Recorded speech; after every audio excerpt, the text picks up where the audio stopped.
तिमोथियस के नाम पौलुस रसूल का पहला खत, 5वां बाब। ईमानदारों की नई जिम्मेदारियां।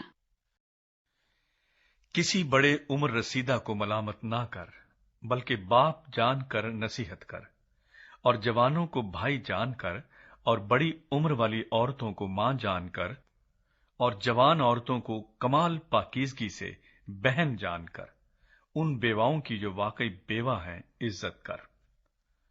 और अगर किसी बेवा के बेटे या पोते हों, तो वो पहले अपने ही घराने के साथ दीनदारी का बर्ताव करना और मां बाप का हक अदा करना सीखें, क्योंकि ये खुदा के नजदीक पसंदीदा है। जो वाकई बेवा है और उसका कोई नहीं, वो खुदा पर उम्मीद रखती है और रात दिन मुनाजात और दुआओं में मशगूल रहती है। मगर जो ऐशो इशरत में पड़ गई है, वो जीते जी मर गई है। इन बातों का भी हुक्म कर, ताकि वो बेइल्जाम रहें। अगर कोई अपनों और खास कर अपने घराने की खबरगिरी न करे, तो ईमान का मुनकिर और बेईमान से बदतर है। वही बेवा फर्द में लिखी जाए जो 60 बरस से कम की ना हो, और एक शौहर की बीवी हुई हो, और नेक कामों में मशहूर हो, बच्चों की तरबियत की हो, परदेसियों के साथ मेहमान नवाजी की हो, मुकद्दसों के पांव धोए हों, मुसीबत जदों की मदद की हो, और हर नेक काम करने के दरपै रही हो।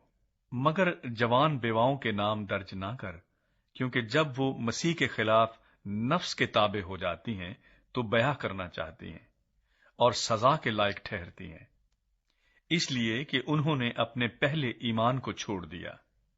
और इसके साथ ही वो घर घर फिरकर बेकार रहना सीखती हैं, और सिर्फ बेकार ही नहीं रहती, बल्कि बक बक करती रहती और औरों के काम में दखल भी देती हैं और नाशाइस्ता बातें कहती हैं। बस मैं ये चाहता हूं कि जवान बेवाएं ब्याह करें, उनके औलाद हो, घर का इंतजाम करें और किसी मुखालिफ को बदगोई का मौका न दें, क्योंकि बाज गुमराह होकर शैतान की पैरव हो चुकी हैं।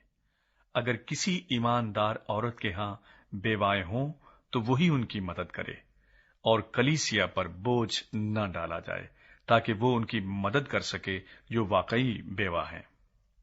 जो बुजुर्ग अच्छा इंतजाम करते हैं, खास कर वो जो कलाम सुनाने और तालीम देने में मेहनत करते हैं, दो चंद इज्जत के लायक समझे जाएं, क्योंकि किताब मुकद्दस ये कहती है कि दाएं में चलते हुए बैल का मुंह ना बांधना और मजदूर अपनी मजदूरी का हकदार है। जो दावा किसी बुजुर्ग के बरखिलाफ किया जाए, बगैर 2 या 3 गवाहों के उसको न सुन। गुनाह करने वालों को सबके सामने मलामत कर, ताकि औरों को भी खौफ हो। खुदा और मसीह यस्सु और बरगुज़ीदा फरिश्तों को गवाह करके मैं तुझे ताकीद करता हूं कि इन बातों पर बिला तअस्सुब अमल करना और कोई काम तरफदारी से न करना, किसी शख्स पर जल्द हाथ न रखना और दूसरों के गुनाहों में शरीक न होना, अपने आप को पाक रखना। आइंदा को सिर्फ पानी ही न पिया कर, बल्कि अपने मेदा और अक्सर कमजोर रहने की वजह से जरा सी मैं भी काम में लाया कर। बाज आदमियों के गुनाह जाहिर होते हैं और पहले ही अदालत में पहुंच जाते हैं, और बाज के पीछे जाते हैं। इसी तरह बाज अच्छे काम भी जाहिर होते हैं, और जो ऐसे नहीं होते वो भी छुप नहीं सकते।